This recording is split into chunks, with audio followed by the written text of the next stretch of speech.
விவிஎஸோட தலைப்பு என்னது? கை தூக்கி சொல்லுங்க எல்லாரும். நாம எல்லாரும் ஜெயிக்கிறவங்களா மாறலாமா? நம்ம எல்லாரும் ஜெயிக்கிறவங்களா மாறலாமா? யாரு ரெண்டாவது பேர் என்னது? சாலமன். அப்படியா? நீங்க சாலமனா டேவிடா? சரி, தலைமுடியில தெரிஞ்சது கரெக்டா?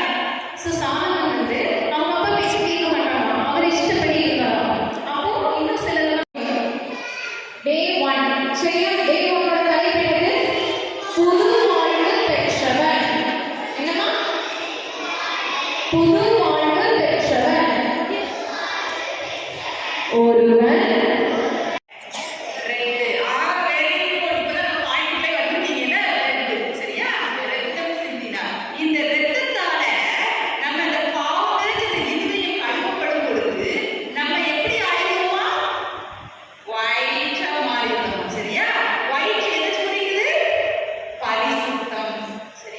நம்ம பாவம்